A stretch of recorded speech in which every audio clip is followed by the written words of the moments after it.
Hola, muy buenas tardes a todos. Bienvenidos al webinar del día de hoy. Agradecemos mucho su asistencia a este foro. El día de hoy está con nosotros Carlos Ponce Bustos. Él es licenciado en Contaduría Pública, egresado de la Universidad Nacional Autónoma de México.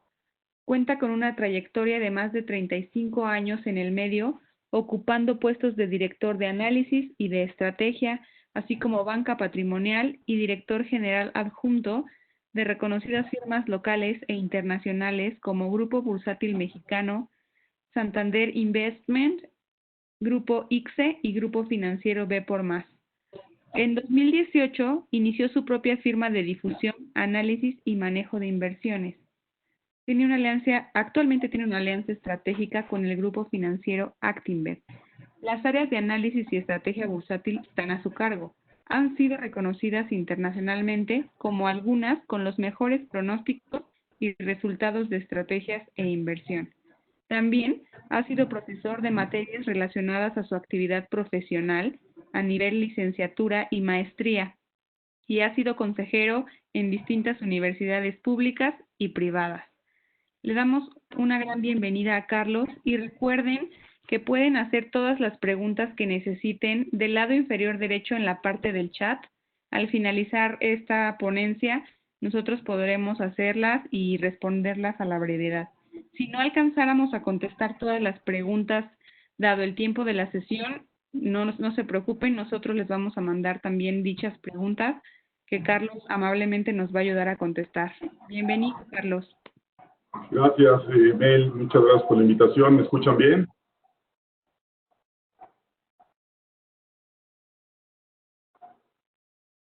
Ok, perfecto. Bueno, pues vamos a iniciar la presentación de esta tarde. Les agradezco mucho la asistencia y los felicito mucho por el interés. El tema no es un tema menor, es momento para invertir en estos tiempos. Bueno, pues déjenme hacer una reflexión al inicio de esta presentación. Pues con todo este tema de las pandemias y del coronavirus, seguramente hay un especial interés en relación a esta pregunta. Pero imagínense que esta misma presentación la hubiéramos hecho en el mes de septiembre del año 2000. Probablemente también hubiera sido de gran interés. En aquel mes y en aquel año pues hubo un evento que seguramente recordarán, un evento muy lamentable, que fue el atentado a las Torres Gemelas de Nueva York, en donde una vez que sucedió, pues todo el mundo decía que el mundo iba a cambiar y que a partir de entonces iba a haber cosas pues realmente complicadas. Si esta misma sesión lo hubiéramos tenido en el año 2008, ¿sí? Hace 12 años, pues también hubiera sido de gran interés porque estábamos iniciando una de las crisis más profundas a nivel internacional. Se gestó en Estados Unidos con el tema del problema de los bancos, de los famosos subprime y de estos préstamos hipotecarios, y también generó muchísima preocupación. Si hubiera sido el año pasado, el tema hubiera sido sin duda la difícil relación comercial entre China y Estados Unidos, pues generó también muchísima preocupación. Hoy es este tema, ¿no? Más adelante les voy a demostrar cómo en todos estos años y en todos estos eventos, al final del día se presentaron grandes oportunidades. La gente y el mundo y la economía salió adelante y es algo que esperamos que vuelva a suceder, ¿no? La cita que acompaña la carátula de esta presentación de Paulo Coelho me parece que no es una cita menor. Dice, todas las batallas en la vida sirven para enseñarnos algo, inclusive aquellas que perdemos. Creo que vamos a tener que reflexionar mucho ahora con esta situación, una vez que sea superada, incluso en medio de la gravedad.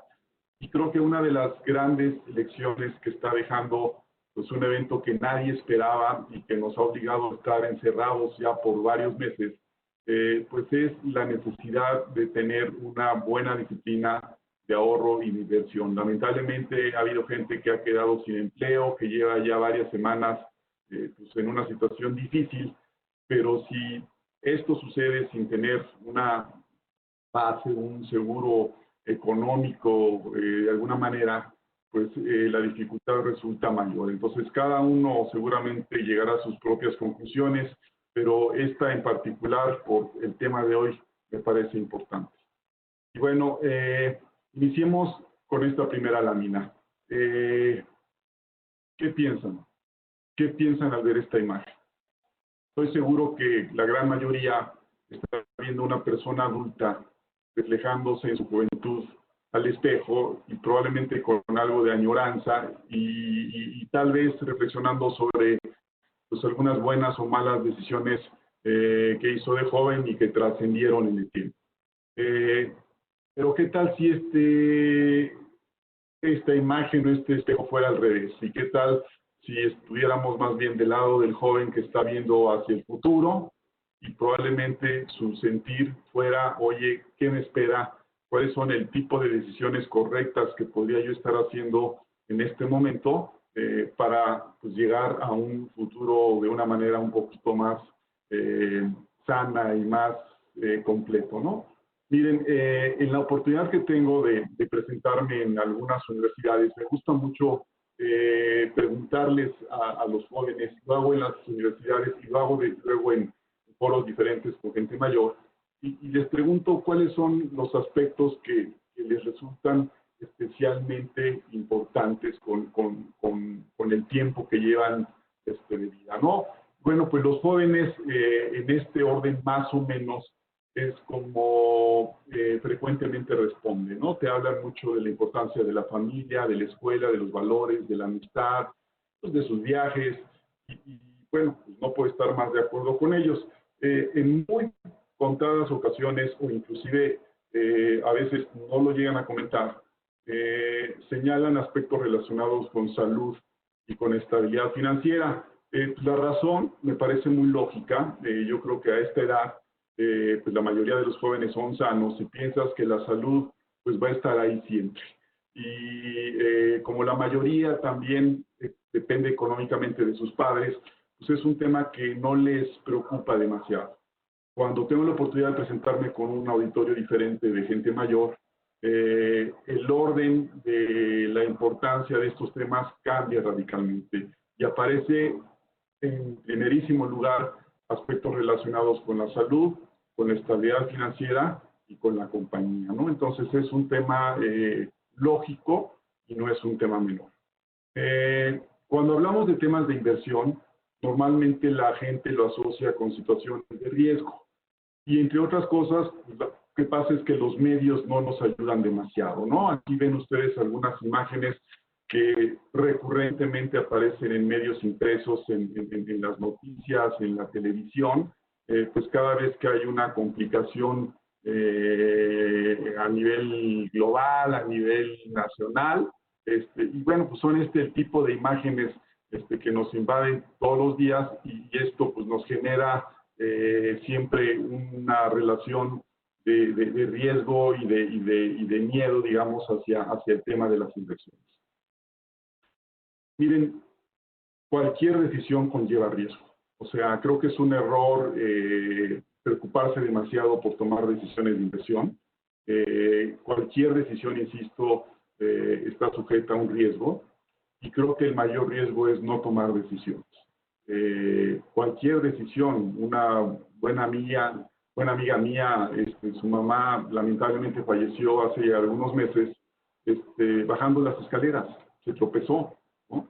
A lo mejor si tomaba el elevador no ocurriría esto, y mi punto es, de verdad, cualquier decisión lleva implícito un riesgo. Hablando del aspecto financiero, pues hay algunos elementos asociados con diferentes tipos de decisiones de inversión que también llevan riesgo, pero que a veces no los vemos. La propia inflación, el tener una inflación personal, no me refiero a la inflación oficial, sino a nuestra propia canasta de consumo, con incrementos en precio por arriba de lo que es o lo que se conoce como la inflación oficial, pues de alguna manera en el tiempo merma nuestro poder adquisitivo. Hay una pérdida en el poder adquisitivo.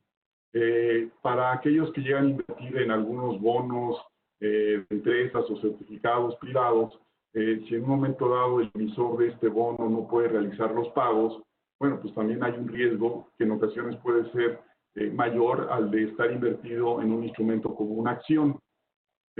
Cuando la tasa de interés presenta un movimiento al alza y hoy yo soy propietario de un instrumento que tiene una tasa de interés antes de que la tasa de interés suba, pues los nuevos inversionistas o los que están por participar van a preferir estar en las nuevas tasas o en los nuevos instrumentos que tienen tasas de interés más altas. Entonces eso va a hacer que mi instrumento que tenía una tasa anterior baje de precio y a veces no nos damos cuenta. El riesgo cambiario, creo que todo el mundo lo entendemos, ¿no? Que es este riesgo de que puedas estar invertido en algún valor de carácter internacional y que por la conversión y la volatilidad que pueda tener la moneda, pues te puede estar afectando, y el riesgo de mercado pues tiene que ver con la volatilidad, minusvalía o plusvalía en el precio de las acciones. Pero dense en cuenta cómo son realmente en cualquier tipo de inversión en donde hay aspectos relacionados con el riesgo.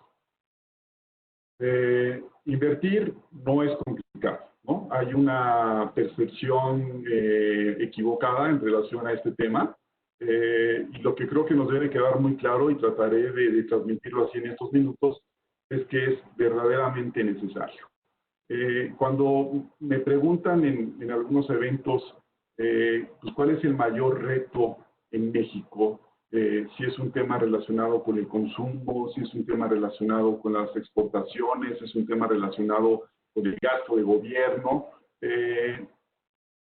Estoy convencido que nuestro mayor rezago y nuestro mayor problema es en la educación, en un sentido amplio. Y dentro de la educación financiera en particular, y creo que deja mucho que desear. Estamos llenos de mitos en México en relación a la educación financiera. Por ejemplo, les decía yo hace un momento, la gente percibe que la inversión es solamente para especialistas. Si no estudiaste finanzas, contabilidad, economía, administración, difícilmente puedes entender las finanzas. Esto no es cierto. Es una materia de carácter universal y es muy necesaria. No importa, insisto, no importa a lo que nos dediquemos o a lo que nos vayamos a dedicar, tenemos que saber invertir. Hay también muchos mitos en México desde hace muchos años, ¿no? De que cuando hablamos de inversiones en automático lo relacionamos con bienes raíces. No tengo nada en contra de los bienes raíces y creo que en un portafolio diversificado tienen bien su espacio.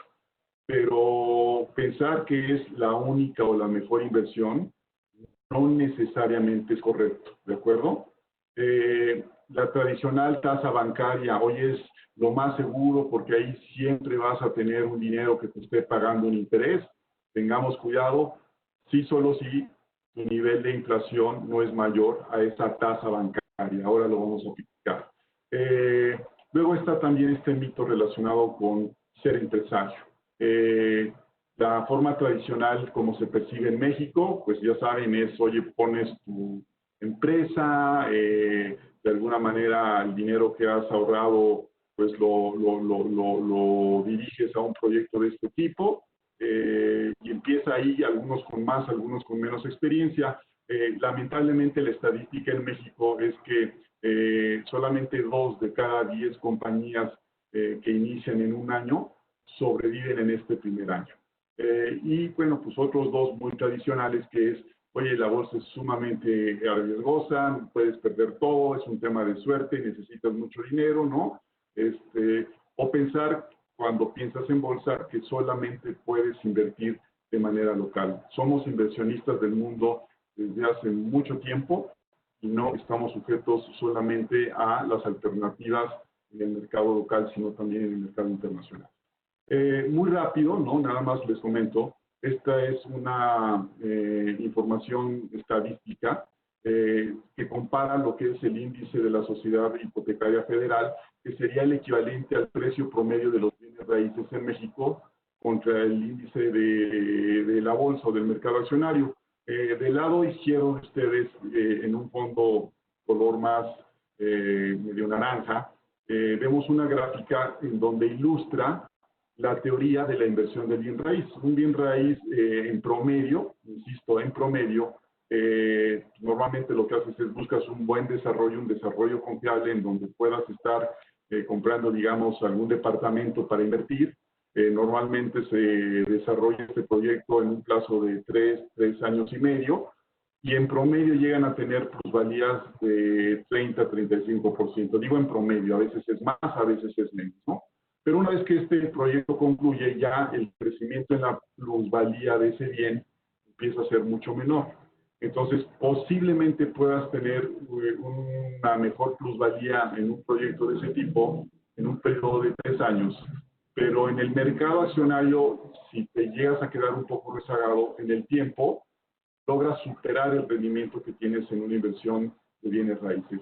Es un activo distinto con una visión diferente que ahora vamos a platicar. La forma en que esto se documenta está del lado derecho, en donde se comparan, insisto, tanto el índice de sociedad hipotecaria federal como el índice de precios y cotizaciones en periodos de 10 y 5 años, y claramente en México ha superado esta inversión en acciones a lo que son las inversiones en bienes raíces. Insisto, no son inversiones que compiten, son inversiones que se complementan, pero mi punto aquí es un poquito la idea de este mito de que solamente hay bienes raíces y es lo mejor y lo único para invertir. Y bueno, es muy importante en esta misma línea tener muy claro lo que es la diferencia entre ahorrar y invertir, ¿no? Son conceptos diferentes, tienen diferentes propósitos y tienen diferentes estrategias.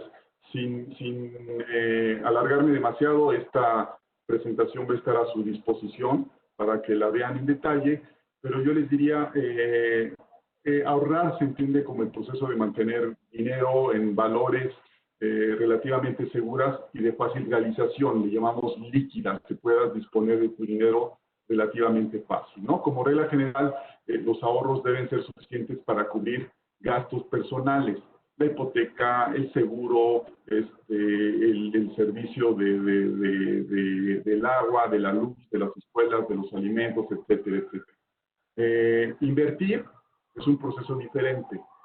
Al invertir, buscas considerar algunos activos o algunos bienes que en el largo tiempo es más de 3 años, puedan crear o puedan desarrollar un valor que te genere un mayor patrimonio. Se consideran quizá un poco más riesgosos, pero sobre todo también se consideran con un potencial de valor mucho mayor en el tiempo. Y no quisiera pasar a la siguiente lámina sin solamente recordar, a lo mejor es muy obvio para ustedes, pero en el día a día lo veo con frecuencia, cuando hablas de ahorrar y de invertir, y bueno, pues habrá que ahorrar primero y luego invertir, mucha gente se queja o no se queja, pero considera que la parte de un mayor ahorro solamente se puede lograr ganando más dinero, ¿no? Y la verdad es que pocas veces nos ponemos a pensar que también una parte de ahorrar más puede ser gastando menos, ¿no? Entonces, se los comento, creo que es una reflexión obvia, pero vale. Está este punto que ya les comentaba yo sobre el tema de la inversión segura, la inversión tradicional en un banco, en donde en ocasiones no necesariamente es así. Miren, en los últimos meses, producto de toda esta situación complicada a nivel internacional y a nivel local, hemos visto al Banco de México decidir constantemente una baja en la tasa de interés de referencia. El año pasado teníamos tasas de interés de más del 8%. Por cierto, recuerdo mucho haber escuchado que eran tasas muy atractivas porque eran históricamente altas. Bueno, depende de qué periodo tomes. Para los que ya llevamos más tiempo, les diría que en este país hemos llegado a ver tasas de interés de más de 30, 50 y hasta del 100%, acompañadas por inflaciones y por devaluaciones más o menos en la misma proporción, pero ya hemos visto tasas infinitamente más altas, ¿ok? Bueno, pues les repito, la tasa de interés ha venido bajando y hoy en día una tasa de interés de referencia en el banco está en niveles de 5.5%. Desde hace algunos años, no sé si lo sepan todos los que nos acompañan hoy, estos ahorros en el banco y estos intereses son sujetos a un impuesto. Es un impuesto anual que este año aumentó a niveles de 1.45 puntos porcentuales. Es decir, si hoy la tasa que te paga un banco es del 5,5, al final del año tu tasa neta restándole el impuesto del 1.45 será más cercana a un 4%. Tú dirías, bueno, a lo mejor no es tan mal, o sea, si meto 100 pesos, termino el año con 4 pesos de rendimiento. Sí, pero considera la inflación, no la inflación oficial, la inflación familiar. Hace un año hicimos un ejercicio en una muestra representativa, clase media, Ciudad de México, para tratar de medir de cuánto podría ser realmente la inflación personal en este segmento.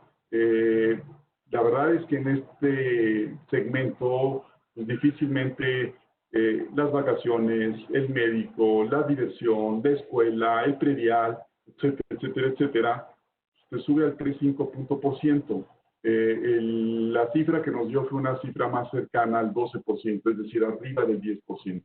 Si nosotros asumimos que las inflaciones familiares reales están más en el orden del 10%, pues eso significa que tu ahorro tradicional termina perdiendo valor en el tiempo y en este caso sería de casi un 6% al año. Entonces tengan mucho cuidado porque hay mucho mito en este sentido, ¿no? O sea, gente que considera que esto es lo más seguro, que aquí no pierde, y la verdad es que sí pierde. Lo que te demuestra la estadística y una buena cantidad de estudios a nivel internacional es que los verdaderos creadores de patrimonio pues no lo hacen ahorrando, sino lo hacen invirtiendo, ¿ok? Ahora, hablando de la educación, y vamos a relacionarnos en este caso a la inversión como lo más tradicional que es a la inversión en acciones. Ya sé que en este momento algunos de ustedes dirían, no, espérame, a mí hablar de acciones me resulta complicado. Denme la oportunidad en estos minutos de descubrirles algunas cosas que probablemente desconozcan. Miren, en países como Estados Unidos, que sin duda, bueno, pues es la economía más desarrollada en este y otros temas, la economía número uno, aunque no nos guste, por cada 1,000 habitantes de la población económicamente activa, hay 600 que invierten en la bolsa de Estados Unidos. Es decir, el 60% de las personas en Estados Unidos económicamente activas invierten en la bolsa. En México, por cada 1,000 habitantes, participan 4. Es menos el 0.5, es el 0.4%. O sea, de verdad es una cosa excepcional. O sea, la poca promoción, y asumo mi riesgo como parte del gremio, que hemos logrado invitar y que hemos logrado contagiar y que hemos logrado explicar sobre lo que es la realidad de la inversión en esta alternativa, ¿no? En México existen más de 80 millones de cuentas bancarias, de estas que les acabo de demostrar. Una vez que consideras tu verdadera tasa de inflación personal, pierdes dinero. Sin embargo, hay menos de 250,000 contratos en casas de bolsa, ¿no? Entonces, eso habla mucho de este desfase y de este gran rezago en el tema de la educación financiera. Ahora, ¿cuáles son las consecuencias de una educación financiera pobre? Bueno, según los datos de INEGI, el ingreso promedio familiar mensual en México, insisto, promedio mensual familiar. ¿Qué quiere decir familiar? Es el ingreso del papá y la mamá y de algunos de los hijos que trabajan o de los hijos que trabajan. Ese promedio es de 15,500 pesos. Me parece un promedio muy bajo. Si a ustedes les sorprende este dato, los felicito, porque quiere decir que forman parte de un grupo muy reducido de personas en México pues, que probablemente tengan ingresos mayores. Pero esta es la realidad de México, y por difícil que parezca, así es.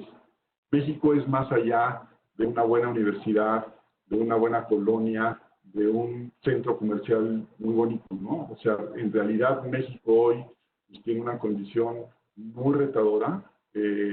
Lo sabemos, no hay que ir muy lejos para darnos cuenta de esta condición, y ahí es donde se entienden los 15,500 pesos promedio de ingreso familiar.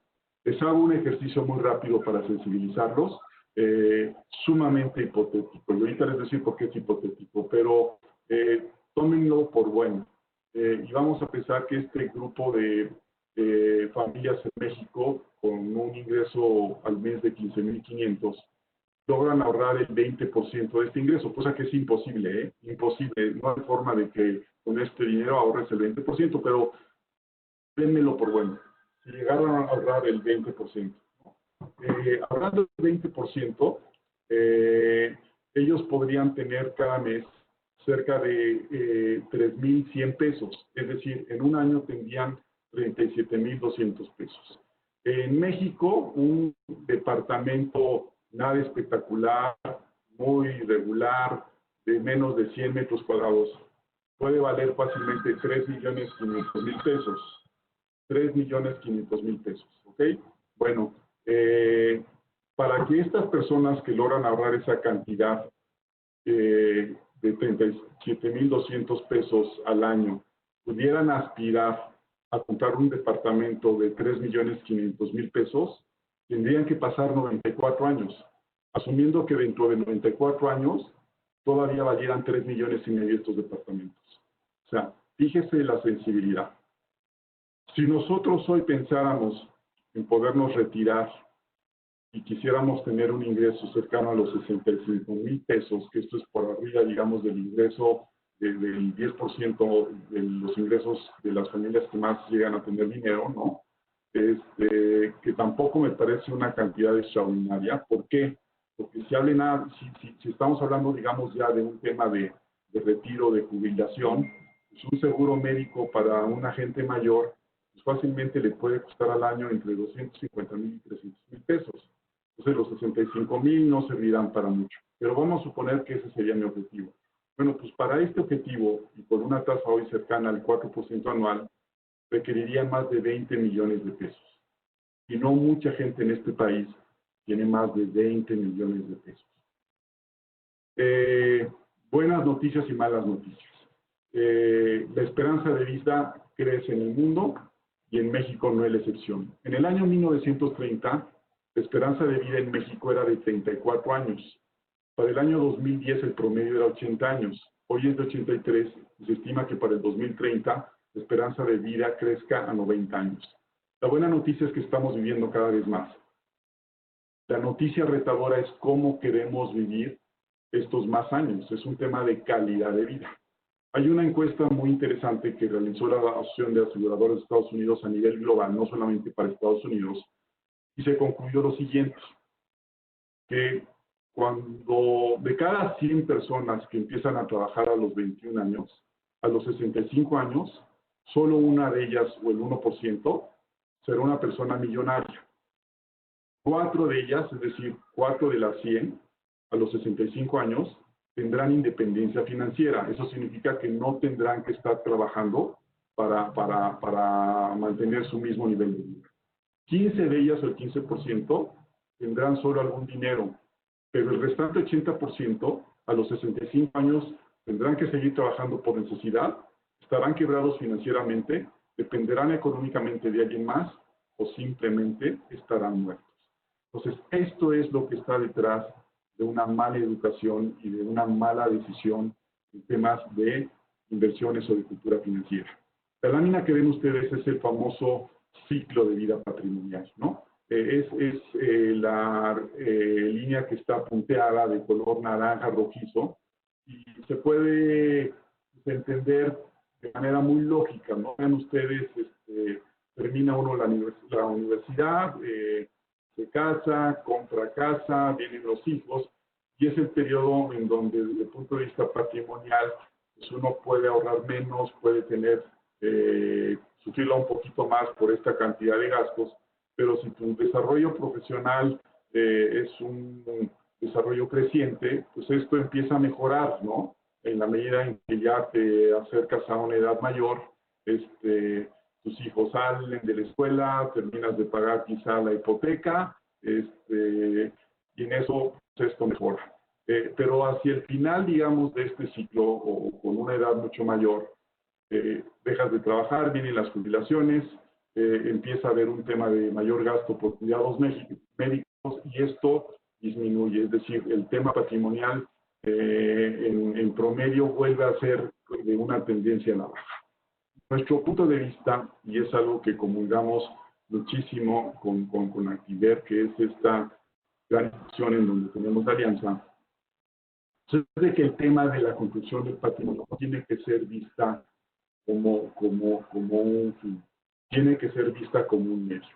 A ver, Carlos, ¿a qué te refieres? No se trata de lograr tener grandes patrimonios por tener grandes patrimonios. Si ese gran patrimonio es a costa de sacrificar salud, de sacrificar familia y de sacrificar una serie de elementos que consideramos importantes, creo que no es una buena decisión.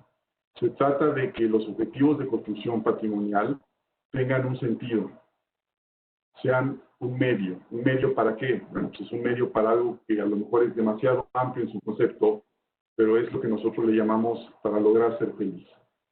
Un par de elementos que acompañan a una buena estabilidad económica, una buena construcción de patrimonio en el tiempo, desde nuestro punto de vista es la compañía, la salud física, pero vean ustedes también cómo en esta gráfica, en el tiempo las dos también empiezan a disminuir. Entonces el gran objetivo es cambiar la tendencia para que al final de este ciclo los tres indicadores pues terminen en una posición de alza y no de baja.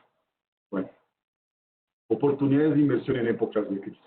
Y les decía yo al inicio de esta charla que, bueno, pues dependiendo de la fecha que hubiéramos estado, hubiéramos dado mayor interés pues a la variable particular de ese tiempo.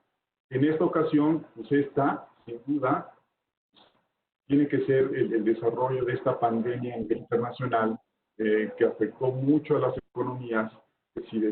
Se ha decidido en muchos países ya empezar a abrir las economías después de que muchos de estos países alcanzaron ya un pico, no es el caso de México, y que se lograron contener. La apertura ha llevado a cabo a nuevos brotes, pero la verdad es que se entiende de manera natural que los brotes hayan regresado, se deberán de contener y al mismo tiempo se está trabajando de manera muy exitosa pues, en el avance de las vacunas y de los tratamientos correctos. Quiero que vean con atención esta lámina, que es una lámina del año 1970, que nos recuerda otro tipo de pandemias y de enfermedades importantes que sucedieron a nivel global. Y la línea que ven ustedes es la línea de la bolsa o del índice de las bolsas a nivel mundial. No es de Estados Unidos ni de México, sino es el índice de las bolsas mundiales. Es una especie de promedio de todas estas bolsas. Bueno, pues la naturaleza de las bolsas en el mundo, en el tiempo, siempre ha sido de avanzar. En todos los casos que tuvimos este tipo de grandes retos, de epidemias, de enfermedades, absolutamente en todos los casos, en el tiempo se lograron superar. Nuestro punto de vista, nuestra opinión, es que no sabemos en qué momento con precisión, pero que al final del día lograremos superar también esta situación. De hecho, empezamos a ver ya con este tema de la apertura pues, cierta mejoría en algunos indicadores. Esto es una información que se publicó hace poco por parte de un instituto de restaurantes a nivel internacional, en donde podemos ver del lado derecho la manera en que la asistencia a restaurantes a nivel internacional, en algunos países más que en otros, empezó a mejorar de manera realmente sustancial con este tema de la reapertura de muchas economías. Otro indicador especialmente importante sucedió en Estados Unidos, que fue la tasa de desempleo. En Estados Unidos, desde que inició, digamos, este problema, se acumularon más de 30 millones de solicitudes de desempleo, y en este sentido, la tasa de desempleo, que después de haber contenido, después de la última crisis de 2008, que llegó a tener niveles del 3%, con esta situación se disparó a niveles casi del 15%, no es un tema menor, aparece a la derecha de esta gráfica. Abril fue de casi 15%, y se esperaba que en mayo fuera de casi el 20%. Para sorpresa de muchos, terminó siendo una disminución a niveles del 13.13%. Sigue siendo una tasa alta, pero vimos ya una mejora sustancial precisamente con este tema de las reaperturas. Un último ejemplo sucede en un sector que ha sido afectado también de manera importante, que es el sector de la industria de aviación. Una institución reconocida que es el Banco Deutsche, presentó hoy por la mañana precisamente un análisis de tendencias en donde anticipaban que de acuerdo a la tendencia de recuperación que se está viendo hoy en los tráficos de vuelos, estos podrían normalizarse dentro de un año. Ustedes dirán, oye Carlos, ¿es mucho? No. En la vida de un inversionista un año es un suspiro, o sea, realmente no es una situación muy lejana en donde esto se pueda llegar ya a estabilizar, ¿no? Y miren, en Estados Unidos lo que vimos fue aquí no voy a poderme detener demasiado, no es el foco central de la presentación de hoy, pero creo que les puede resultar importante. Las personas aprenden, las instituciones aprenden, los gobiernos aprenden. Creo que algunos gobiernos después de las últimas crisis, la gran lección que aprendieron es que ante cualquier situación de una nueva crisis, pues hay que responder lo más pronto y de la manera más fuerte posible. Y en el caso de Estados Unidos, el gobierno ha venido llevando a cabo una serie de estímulos de diferente índole, pues que están ayudando a que esta recuperación paulatina empiece a suceder y probablemente se acelere un poco más.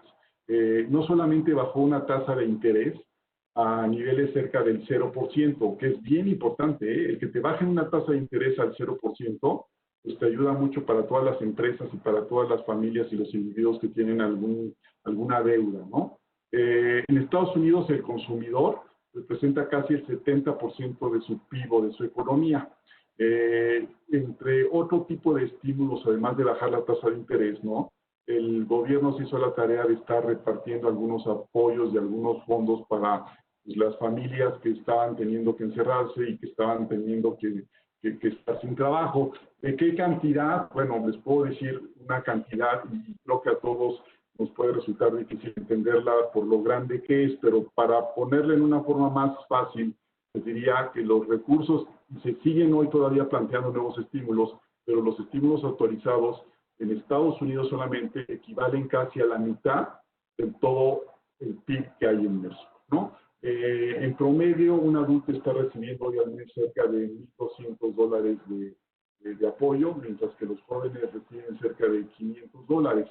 Es decir, una familia en promedio podría recibir cerca de, una familia de 5 individuos podría recibir cerca de $4,000 al mes, equivalente a 84,000 pesos. En algunos casos, los ingresos que hoy están teniendo las familias están resultando mejor para ellos de lo que tenían antes de la pandemia.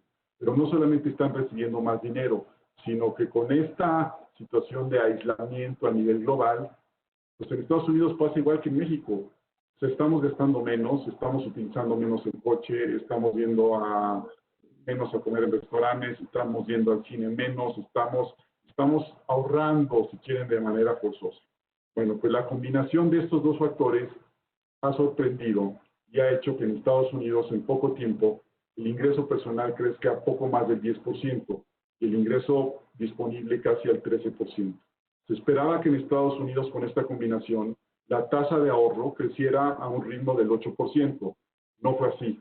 La tasa de ahorro creció a un ritmo del 33%. Entonces, lo que se espera es que una vez que logremos pasar pues, esta fase complicada o que venga la segunda ola, pero que se pueda contener mayor y que se estén abriendo las economías como se están abriendo, principalmente en Estados Unidos, pues empieza a haber un consumo muy importante porque la gente tiene muchas ganas de gastar y realmente hoy tiene con qué gastar.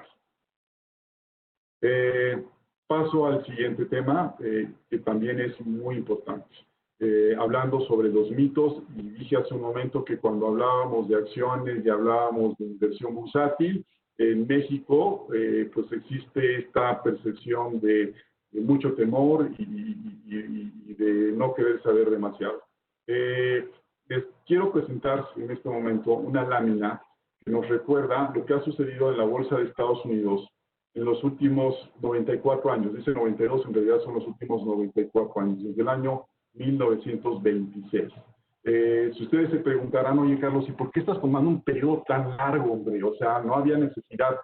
Miren, si yo tomaba un periodo más corto, posiblemente alguno de ustedes podría pensar que es un periodo atípico, ¿no? Lleva la bolsa, hoy, hasta antes de este año llevaba 9, 10 años subiendo. Si yo tomaba los últimos 10 años, decían, oye, pues estás tomando un periodo en donde la bolsa solamente ha subido.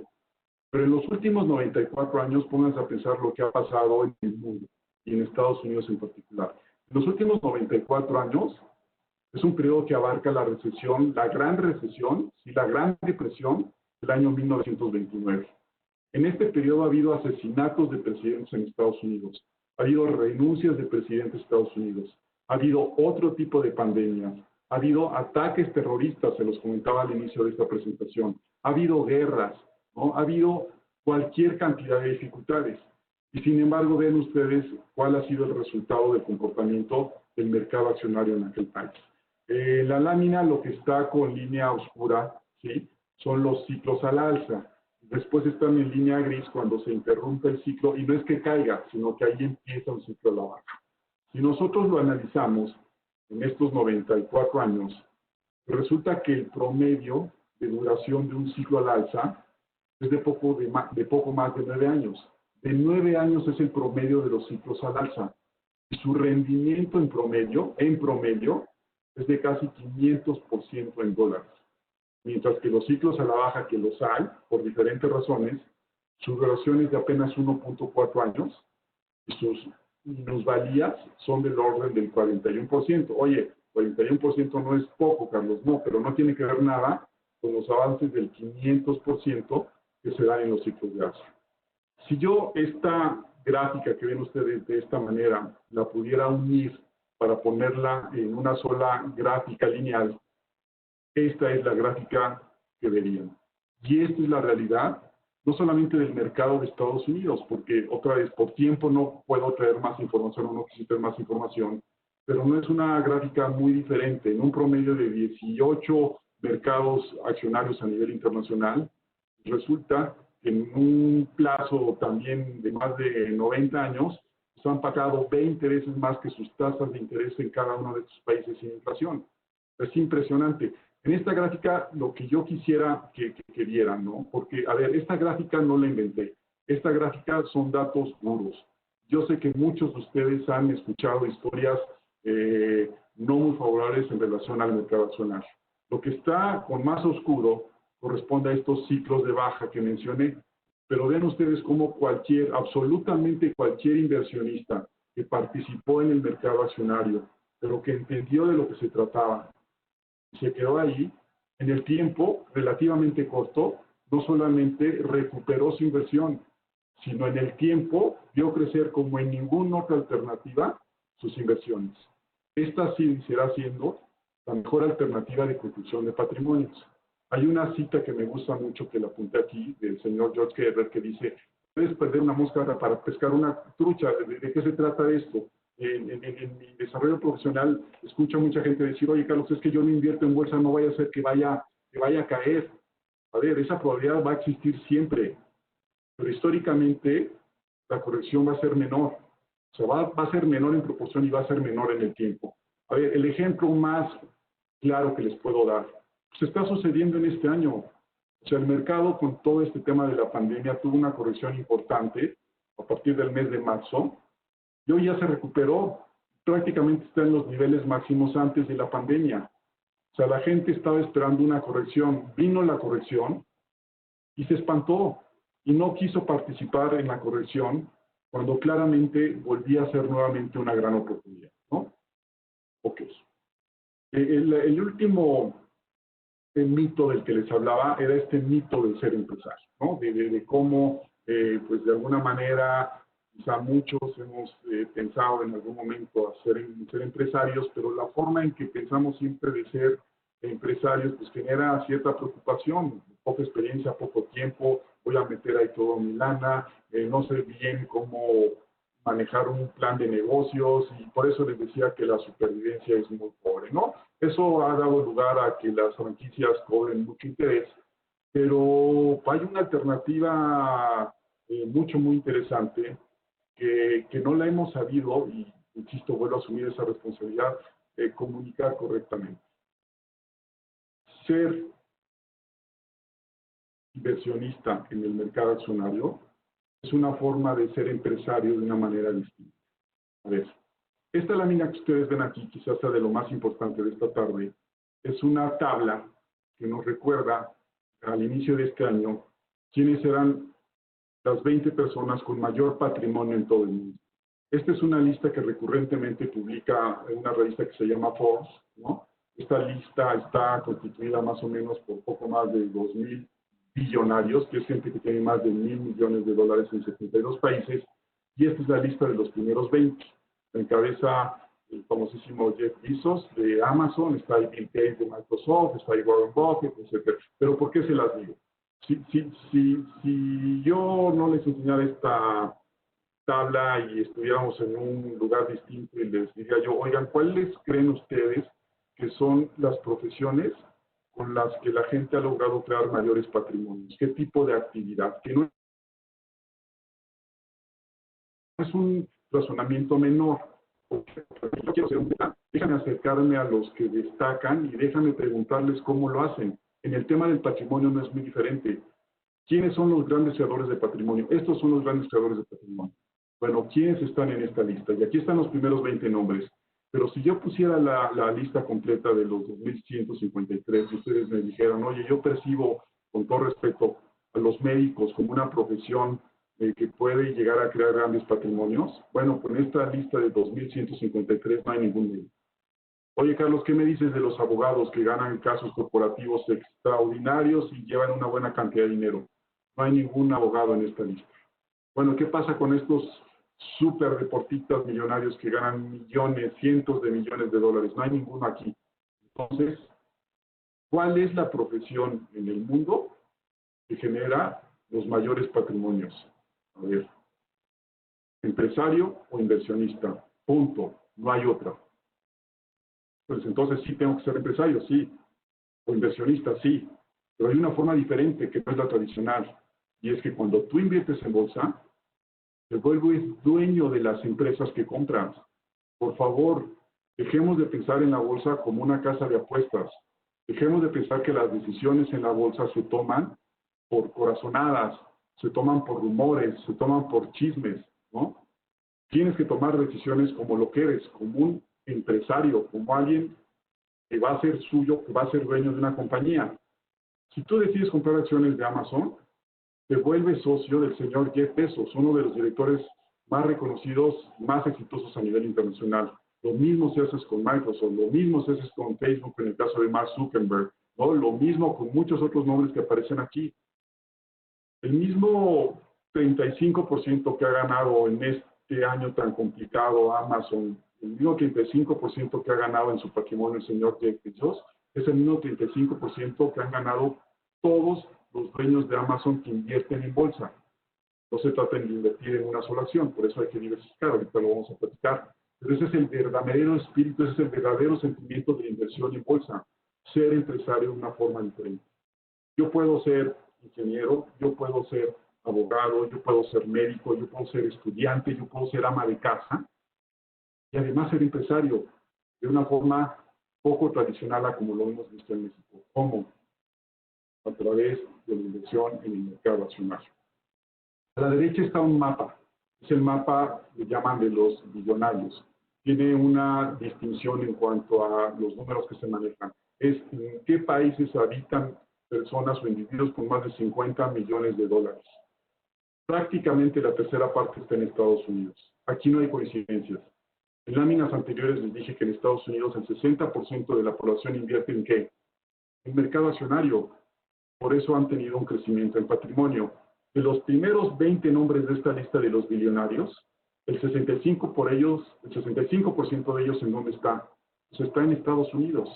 A ver, la clave de esto es cambiarnos un poquito el chip, los invito a que lo hagan, y que empecemos a pensar no solamente como consumidores, o sea, en este país solamente nos vemos como consumidores. Todos los días estamos viendo situaciones muy interesantes, pero las vemos como consumidor. Difícilmente pensamos como empresario. A ver, ¿quién no compra? ¿A quién le gusta comprar? ¿Cómo se está comprando no solamente ahora, sino desde hace mucho, pero hoy más con el tema del encierro? Se está comprando en línea. ¿Quién es la compañía más exitosa en este sentido? Pues es la compañía Amazon, de la cual yo ya hacía referencia. Seguramente muchos de ustedes o conocidos, o sea, estamos viendo crecer en esta época el tema del crecimiento de las compras en línea a través de esta empresa de Amazon. Su negocio más importante no solamente es el comercio electrónico, es también todo este tema de la nube, de la información, del resguardo, de la seguridad, donde también se está utilizando mucho, pero va más allá. Toda la parte de medios, de entretenimiento, se está creciendo de una manera excepcional. Les doy este ejemplo como les puedo dar muchos ejemplos. O sea, vean lo que pasa de repente cuando ustedes utilizan Netflix. O sea, vean lo que pasa de repente cuando ustedes consumen algún producto y se dan cuenta que a su alrededor a la gente le gusta mucho. La marca número 1 deportiva entre los jóvenes a nivel mundial se llama Nike. Y es una compañía que ha crecido y va a seguir creciendo como nunca. Solamente somos consumidores de esto, como somos consumidores de Amazon, como somos consumidores de muchos otros productos y servicios que los vemos todos los días, pero nunca pensamos que podemos ser dueños de empresas. Es pensar como consumidor, es pensar de una forma diferente. Hay formas para elegir este tipo de compañías. Me voy a saltar esta por tiempo. La empatía es importante. Se trata simplemente de entender bien pasiones, en qué gastamos dinero, las cosas talentosas, y eso nos puede acercar a identificar algunas buenas ideas. Ahora, mercados, ciclos. Ya se los demostré en una gráfica anterior. El mercado se mueve con ciclos. El ciclo económico contra el ciclo del mercado, normalmente el mercado se adelanta entre 6 y 12 meses al ciclo económico. Normalmente es así. Hay ciclos que aparecen en esta lámina o hay sectores que se llegan a adelantar más o menos. Pero los ciclos es algo natural en el mercado, es algo que no nos debe espantar, pero sí es algo que podemos aprovechar. Son precisamente las partes bajas de los ciclos en donde se presentan las oportunidades, pero por alguna razón es donde más miedo llegamos a tener. También ahorita les comento un poquito más. Vieron en una lámina anterior la verdadera historia de las bolsas en el mundo, que son movimientos con tendencias a la alza, y son siempre a la alza. La pregunta es, ¿y por qué siempre suben? Bueno, vamos a tratar rápidamente de relacionarlo con lo mismo que les acabo de decir, de pensar como consumidor. Fíjense, cuando tú eres consumidor, ¿qué pasa con la inflación? Pues te pega, porque lo que te origina es un incremento en lo que pagas por productos y por servicios, ¿de acuerdo? Pero si tú eres un empresario, pues esa inflación te genera mayores utilidades porque los precios de tus productos y servicios suben. Oye, Carlos, pero es una suma cero, porque a mí como empresario lo que me sube el gasto, pues yo es lo que subo al precio de mi producto, no necesariamente. A ver, una compañía de transporte, donde la gasolina le sube el 5%, y ella sube el 5% al consumidor final, la gasolina representa quizá el 20% de su consumo total, no lo representa todo. Entonces, la inflación juega a favor de quién, del empresario, no del consumidor. Por eso es importante ser empresario. Les hablaba yo también del crecimiento poblacional que se da, de la esperanza de vida. Entre más gente hay en el mundo, hay más consumo. Eso es malo para el consumidor. Tienes más competencia, porque tienes más demanda, pero para el empresario eso es muy bueno. Y esto es parte de la razón por qué en el tiempo las buenas compañías ven crecer las utilidades y por lo tanto los precios de las acciones, su naturaleza del tiempo es alcista. La tecnología, y qué decir de la tecnología. Aquí podemos estar nosotros buen rato solamente hablando de este tema, pero para una empresa, con toda la forma en que la tecnología viene avanzando, lo que significa es una reducción de costos como nunca en la historia habíamos visto. Y eso hace que las compañías sean mucho más rentables. ¿A quién beneficia? Al empresario, al dueño de la empresa. Y solo por mencionar una más, me puedo seguir, solamente quise poner 4. Les pongo el ejemplo de 5 empresas relacionadas con tecnología. Microsoft, Facebook, Amazon, Apple y Google. Estas compañías, lo que ven ustedes alrededor, son otro tipo de compañías más pequeñas que en el tiempo fusionan, las compran, las hacen suyas.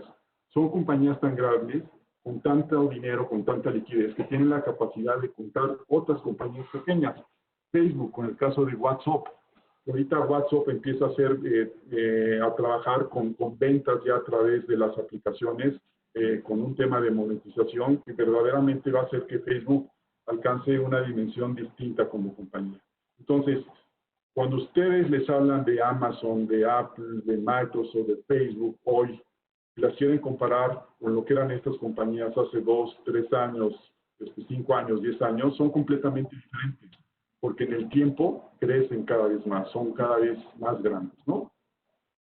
Bueno, desde el punto de vista de instrumentos, ya casi termino, simplemente les diría algunos elementos de éxito es controlar el riesgo, muy importante.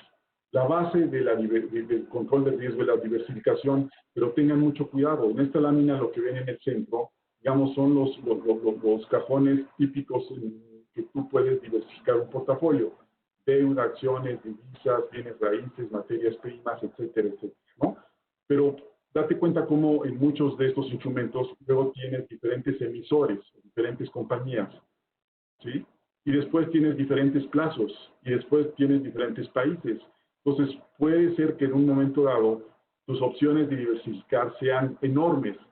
Y si diversificas demasiado tampoco es bueno, porque eso es sinónimo de que conoces poco. Entonces, ¿es bueno diversificar? Sí, es muy bueno. ¿Es bueno diversificar en exceso? No, no es tan buena idea diversificar en exceso. Tus porcentajes de inversión para cada uno de los activos que consideres, pues van a depender mucho de tu perfil como inversionista. Solamente les digo, los elementos que son importantes para que tú conozcas tu perfil como inversionista es el tiempo, el horizonte de inversión que le llaman, la aversión que tengas al riesgo, los objetivos de inversión. Y son las instituciones como Actinver las que se encargan de ayudarte a identificar cuál es tu perfil correcto, ¿no? Y por cierto, y muy rápido, ojo con los chavos. Los chavos tienen todo el tiempo, no deberían de tener aversión al riesgo, y sus objetivos deberían de ser muy agresivos. Me parece que tienen el mejor perfil para arriesgar y invertir en acciones, que no es un riesgo, de verdad, yo no lo veo como un riesgo. Es el mejor perfil para empezar a ser dueños de empresas en una edad temprana. No tienen el conocimiento, no, pero nosotros como adultos les podemos generar esa oportunidad. Solamente piensen en la cantidad de juguetes y de cosas que a una edad muy temprana reciben nuestros chavos. Propónganle por ahí de repente a su grupo de amigos y de familiares un solo año, traducir, o sea, esos juguetes en especie, en dinero, y ábranles una cuenta. De verdad se los digo, yo creo que no hay mejor decisión, ¿no? Y bueno, en instituciones como Actinver, o sea, puedes invertir hasta con 10,000 pesos, pero ahorita platicamos un poco más. Bueno, la siguiente pregunta sería, bueno, Carlos, pues esto empieza a ser realmente interesante, y dime, o sea, este tema de portafolios, y no quiero sesgarlos y decir háganlo de esta manera, pero solamente les comparto información. En una presentación muy interesante de Banco of America de hace poco tiempo, presentó cómo son los portafolios de los clientes que han logrado construir mayor patrimonio en el tiempo. Es una categoría que le llaman clientes de alto patrimonio, que tienen más de 3 millones de dólares. También está el grupo que le llaman de patrimonio neto ultra alto, ¿no? Que son los que tienen más de 30 millones de dólares. Bueno, en estos dos segmentos, resulta que en sus portafolios, más del 50% en donde están empresas, son dueños de empresas, es decir, en el mercado accionario, el promedio es un 55%. Muy interesante, este mismo ejercicio lo dividieron por edades, por generación y lo segmentaron. Los millennials, la generación X, los baby boomers, la generación silenciosa de más de 73 años, y en todos los casos que es la línea azul que ven con barras, arriba del 50%. Los de más de 73 años, de hecho, tienen más del 60% en acciones, cosa que a lo mejor puede parecer un tanto ilógico. Oye, ¿cómo a una edad grande vas a arriesgar más? No, a ver, estos señores no compraron acciones a los 70 años. Se volvieron dueños de empresas desde los 30, 40 y 50. Es la gente que más conoce, es la que más sabe, es la gente que más experiencia tiene, que por lo mismo ha decidido mantener la mayor parte de sus activos en este tipo de instrumentos. Y por eso es que en sus portafolios hoy, los que más tienen, llegan a tener más del 60%, ¿no? ¿Por qué una institución como Actinver, ¿no? ¿Por qué un asesor? ¿Por qué la importancia de un asesor, ¿no? Yo lo resumiría de esta manera, ¿no? Siempre he dicho que la función de un asesor es muy parecida a la de un médico. Como asesores tenemos con todas sus proporciones, ¿no? El médico tiene que proporcionar bienestar físico y mental, y nosotros como asesores un bienestar económico y financiero, pero tenemos que diagnosticar al paciente. Ya les dije, se hace el diagnóstico del perfil, tienes que tener un contacto, lo tienes que entender, tienes que estar listo para cuando te llame, le tienes que explicar todo lo que va a pasar. Funcionamos muy similar, y en esa similitud también tienes el riesgo del automedicamento, es decir, que empieces a tomar decisiones o que te recetes sin la ayuda de un asesor. ¿Y qué riesgos puedes tener? Primero, que tengas un exceso de confianza, que cometas errores. Un profesional exitoso no necesariamente es un inversionista exitoso. El conocimiento y la experiencia es distinta. Necesitas el asesor. Lo que ven ustedes a la derecha se conoce como el ciclo emocional. Así somos, ¿eh? Así somos en todo el mundo, ¿no? Es el único mercado en donde si los precios están para arriba, tú sigues comprando y te entusiasmas más. Es un tema de optimismo, el mercado sube, se entusiasta, se genera mucho entusiasmo, empieza a caer el nerviosismo, baja, genera pánico, luego viene el optimismo. En realidad, si te das cuenta en el tiempo, el mejor momento para comprar es cuando está a la baja y no cuando está a la alza, ¿sí? Pero la gente suele comprar más cuando los precios suben. Necesitas a alguien que te ayude a recordar esto, que te asesore correctamente, ¿no? La mente en manada, seguir a todo el grupo. Yo hago lo que todo el mundo está haciendo por lo general. Los que ya han invertido piensen lo que tanto se dejan influir por la mayoría. Un buen asesor te va a ayudar a que esto no suceda. El miedo a equivocarse, el miedo a tomar decisiones. Pues también un asesor te ayuda a que tome las decisiones correctas, ¿no? Bueno, está mal escrito, perdón, afinidad a las trampas, ¿no? Es dejarse llevar por el rumor, por las emociones, por las apariencias, etcétera, etcétera. Los inversionistas más exitosos no son los más inteligentes, son los más disciplinados y son los más pacientes, ¿no? Y bueno, déjenme termino con una pequeña historia, ¿no?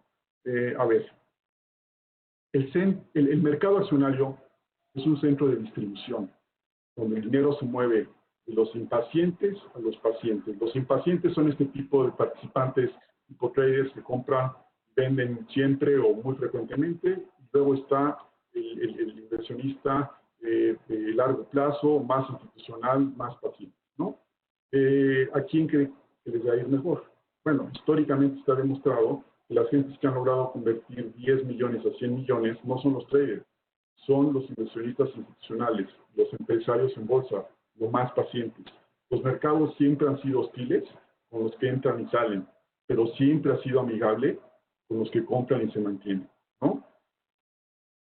Imagínense ustedes que son dueños de una de estas empresas y que la bolsa cierra y que no hay cotizaciones, que no hay precios de compra y de venta. Tienen que imaginarse una empresa en los próximos 5 años.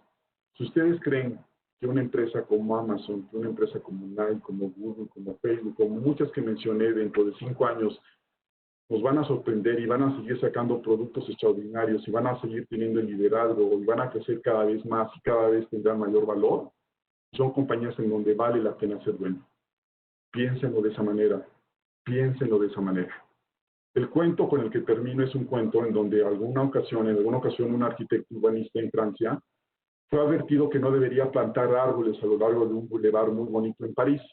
La razón que le dieron es porque iban a tardar 80 años en crecer. Dijeron, oye, ni te tomes el tiempo de plantarlos aquí, hombre, van a tardar 80 años en crecer. Y el arquitecto respondió, por Dios, tienen toda la razón. Entonces, tenemos que empezarlos a plantar de inmediato para que empiecen a crecer lo más pronto posible, ¿no? Aquel bulevar forma parte hoy de los llamados campos elíseos que conducen al Monumento de Arco del Triunfo en París, ¿no? Hay personas que hoy disfrutan de una sombra o un patrimonio porque plantaron un árbol hace algún tiempo, ¿no? Entonces, siempre me gusta terminar mis presentaciones con una cita, creo que esta es muy apropiada, es un proverbio chino que dice, el mejor momento para sembrar un árbol fue hace 20 años, el segundo mejor momento es hoy. Les agradezco de verdad muchísimo por la atención a esta presentación, está a su disposición con mucho gusto, ya les dirá Mel de qué manera, y si nos da tiempo, Mel, encantado de contestar preguntas, si es que hubiera, por favor. Muchas gracias, Carlos. Sí tenemos algunas preguntas. Ricardo Zamora comenta que de tu libro, además, soy empresario en la bolsa, hace una pregunta. ¿Qué opciones hay para invertir en automático? Es decir, que cada X periodo se tome dinero de mi cuenta y se invierte en automático en algún portafolio o fondo de inversión. Pues mira, yo creo que es muy fácil, o sea, simplemente es cosa de que platiques con tu asesor y que tú le digas, oye, mira, pues yo necesito que cada mes o cada 3 meses de esta cuenta, pues me lo pongas ya sea en un fondo, en Actinver hay una familia de fondos muy interesante y lo haría sin ningún problema. De hecho, a nivel internacional, te diría que es una práctica que mucha gente hace y es una forma con la cual evitas estar tratando de encontrar el momento ideal. Entonces, si tú tienes esa práctica de estar invirtiendo de manera frecuente, pues habrá momentos en donde te toque invertir con mercados a la baja y de repente será con mercados al alza y de esa manera pues vas promediando, pero es una forma efectiva que algunos estrategas recomiendan y pues que no suena nada mal, no suena nada mal. Perfecto, gracias, Carlos. Otra pregunta es, ¿tocó fondo el mercado o tendrá más bajas ante los nuevos brotes de COVID-19? Pues mira, nuestro punto de vista es que realmente la parte más complicada de esto ya pasó. De verdad, y sé que puede ser muy atrevido hacer un comentario en ese sentido. Hay gente más cuidadosa, pero pues mira, con la información que nosotros tenemos ya no la traje por no hacer más larga la presentación, pero de verdad hay una buena cantidad de países a nivel internacional, no es el caso de México, repito, donde el pico de coronavirus ya sucedió, donde viste una caída muy importante en contagios y en decesos. Por eso fue que tomaron la decisión y por razones económicas de que se abrieran. Pero al inicio de esta crisis, hoy tienes algo que no tenías al principio de esta crisis, o tienes una buena cantidad de elementos que no tenías al principio de esta crisis. Y déjame mencionarte 3 o 4 muy rápidos. Primero, claramente ya tienes esta evidencia estadística en donde en muchos países el contagio va a la baja, a pesar del segundo brote, los decesos van a la baja. Eso no lo sabías en el principio. Dos, tienes una cantidad de estímulos, hice referencia de algunos de ellos, tasas de interés en cero, trillones de dólares invirtiendo repartidos en empresas, repartidos en familias, tienes una Reserva Federal y bancos centrales que han tomado medidas, y en el caso particular de Estados Unidos diciendo que harán todo lo que tengan que hacer para evitar una recesión de este tipo. Tienes un avance verdaderamente importante ya en la lucha contra el coronavirus. Son más de 10 compañías las que están hoy ya con medicamentos. En estos días tuvimos noticias de algunas que están siendo muy efectivas, que están bajando hasta un 30% el porcentaje de decesos de gente que está en etapas muy graves. Entonces, creo que hay mucho mejor información, mucho mejores noticias de las que tenías antes. Tienes esta condición que platicaba yo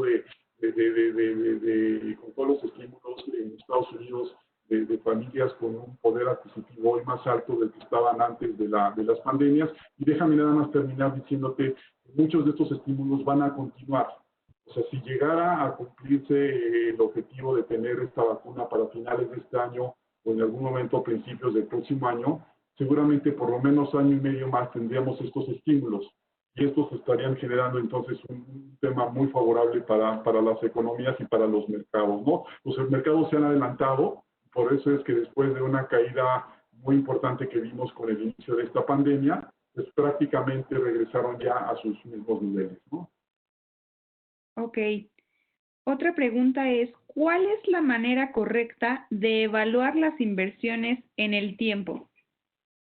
Pues mira, es muy sencillo, o sea, es pues las que puedes, bueno, es muy buena pregunta. Yo te diría, en principio te diría, pues es el retorno. O sea, si tú comparas diferentes alternativas, en el tiempo tendrías que ver cuál es la que te pagó mejor y tú dirías, pues fue la mejor decisión. Pero la forma correcta de hacerlo es incorporando el componente de riesgo. O sea, qué tanto riesgo incluyó cada una de ellas. Ahora, esto que te voy a decir es muy importante, esta pregunta es muy importante.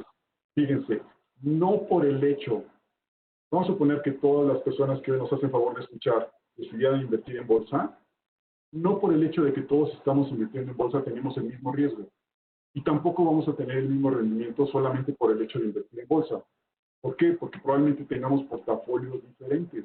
pues va a depender mucho de qué compañías tenemos, cómo seleccionamos esas compañías. Los seleccionamos como empresarios. A ver, nuestros criterios de selección son compañías extraordinarias. ¿Qué significa para mí que una compañía es extraordinaria? Y esto les recomiendo, es algo que nosotros como asesores tenemos esa obligación de decirlos, no ustedes, no lo tienen que saber, para eso estamos nosotros, pero con una mente de empresario, cuando yo soy dueño de una empresa, lo que debo de saber es, oye, a ver, ¿cuánto va a crecer los próximos años sus utilidades? Oye, ¿cómo van a ser sus rentabilidades? ¿Va a seguir siendo una empresa líder? ¿No va a tener o no tiene una deuda importante? ¿Paga dividendos y si tiene una buena administración? Con estos 6 criterios nosotros podemos claramente decidir qué tipos de empresas tienen menos riesgos y en dónde hay mayor oportunidad de crear valor. Entonces, ahí es en donde mires en la parte del riesgo, ¿ok? Después de eso es, oye, no pongas todos los huevos en una cesta, no compres 2 o 3 acciones. El número mínimo para disminuir el riesgo en un portafolio son 6 nombres. Pero mínimo estás apenas en la rayita. Yo diría, por lo menos 10, 15 nombres es un rango correcto para un inversionista individual, ¿no? Entonces, sí, el componente del rendimiento, sin duda, pero el riesgo. Y no necesariamente es el mismo riesgo, aunque se trate de una misma alternativa. En este caso es el mercado accionario. Entonces, ¿qué sigue, por favor? La mayoría de tus gráficos usan el mercado accionario en Estados Unidos o un índice de múltiples mercados. ¿Cómo ves en particular el mercado accionario en México para los siguientes años y qué acciones mexicanas te gustan ahora del mercado mexicano? Claro, mira, es una buena pregunta. Voy a contestar en 2 partes. Primero, sabes, y por favor no consideren este comentario fuera de lugar en el sentido de que es un comentario malinchista, pero el patrimonio no tiene nacionalidad. A ver, desde hace mucho, y a lo mejor no nos damos cuenta, somos inversionistas del mundo. La aldea creció.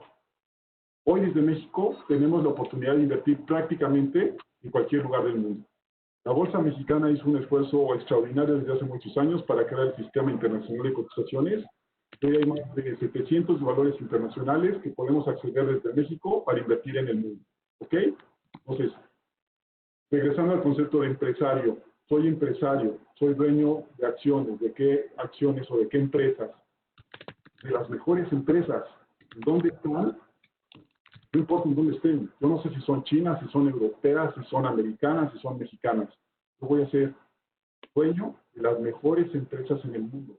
Ese es un primer concepto. Y por eso es que hago referencia no solamente o hice muchas referencias a gráficas a nivel internacional. En el caso de la Bolsa Mexicana, también les diría algo que no me gusta demasiado.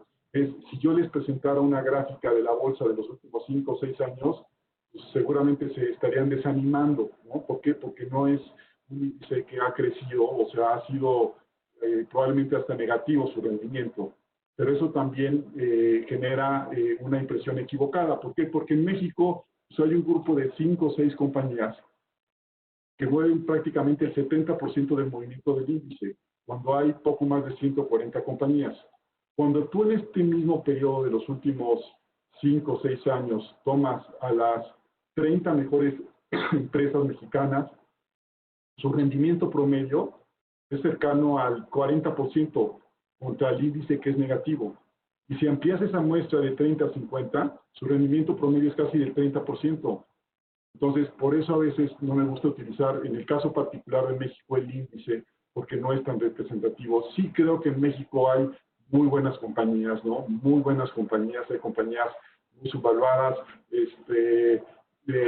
No me gustaría dar algún nombre en particular, porque creo que podría dejar de mencionar algunas, pero de verdad hay compañías que tienen mucho valor. Hay una compañía por ahí, Alsea, o sea, que es una compañía muy castigada, que me gusta mucho. Están las compañías como Genova, que creo que puede tener mucho valor también. Hay la parte de ferrocarriles del Grupo México, que también creo que puede tener algún valor. En fin, hay compañías interesantes en lo individual.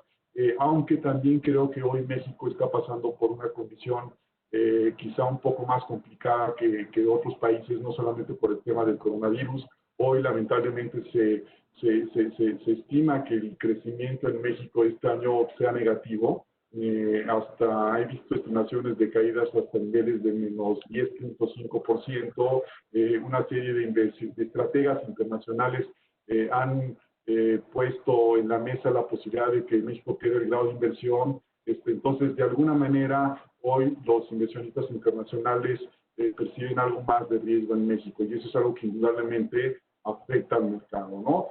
Quizá el porcentaje de México hoy dentro de un portafolio global sea menor respecto a las oportunidades que estamos viendo a nivel internacional, ¿no? Y por último, nada más para complementar esta pregunta, y haciendo mucha referencia a la similitud que hablaba yo de los médicos y de los asesores,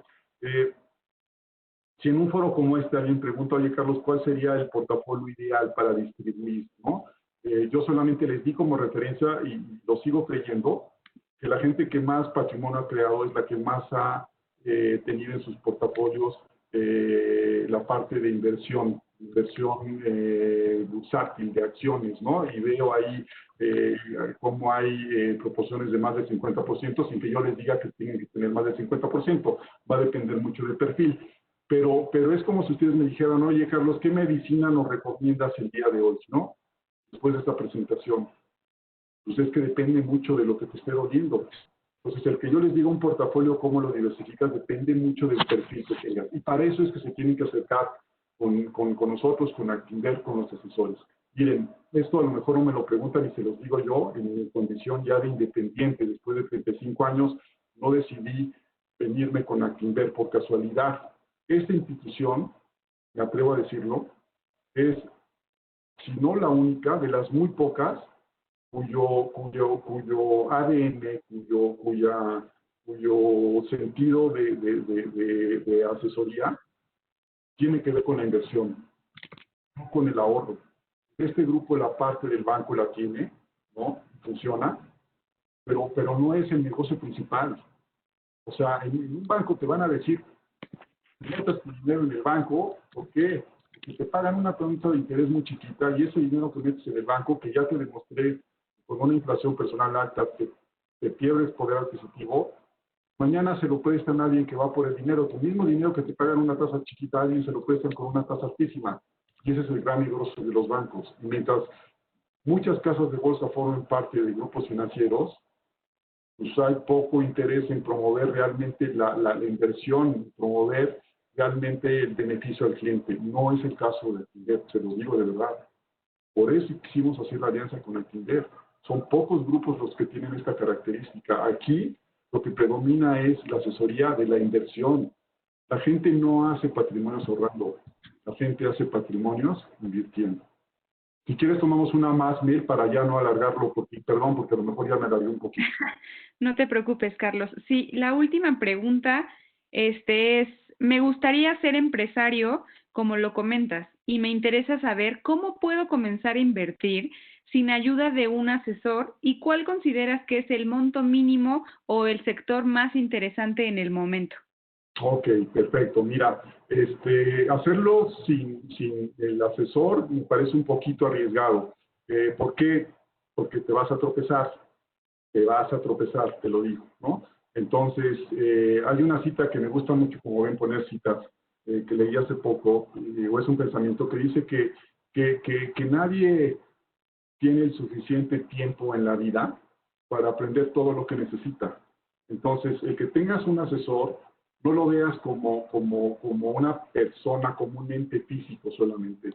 Velo como un cúmulo de experiencias. O sea, ve a alguien que te puede decir, oye, aguas porque te vas a atravesar con esta piedra, mira, no lo hagas de esta forma, no lo hagas de esta forma. Entonces, yo sí te diría, lo puedes hacer solo, sí puedes buscar algunos fondos en el propio Actinver con un buen track record, y eso te podría ayudar, ¿no? Pero siempre es bueno tener ahí a alguien que te pueda estar ayudando, ¿no? Y felicidades, de verdad, ojalá haya yo podido haber sido lo suficientemente claro en decirles, a ver, se acabó, no es apuesta, no es juego, no es sentimiento, no es alto riesgo, no son grandes montos, ¿no? ¿Con qué cantidad puedo empezar? Pues con la cantidad que puedas. O sea, ya le dije, en Actinver puedes entrar con 10,000 pesos. Entre más temprano lo hagas y entre más grande sea el monto, siempre va a ser mejor. Porque eso es un tema que va, decía Albert Einstein, la fuerza más poderosa del mundo es el interés compuesto. Cuando tú logras estar invirtiendo y reinvirtiendo y reinvirtiendo y reinvirtiendo, el efecto exponencial es extraordinario. Y en el tiempo, bueno, resulta asombroso, ¿no? Yo de verdad les agradezco mucho la atención que tuvieron con nosotros. Seguramente estaremos en algunas otras presentaciones con ustedes. Están ahí mis datos si necesitan. Contesto las preguntas que hayan faltado. Seguramente esta presentación va a tener alguna guía, alguna liga por si quieren volverla a ver. Y de verdad felicidades por el interés y aprovechar la oportunidad. Las crisis son oportunidades y de esta vamos a salir. Vamos a salir bien. Muchas gracias, Mel. Muchas gracias a todos. Que tengan una excelente tarde. Gracias.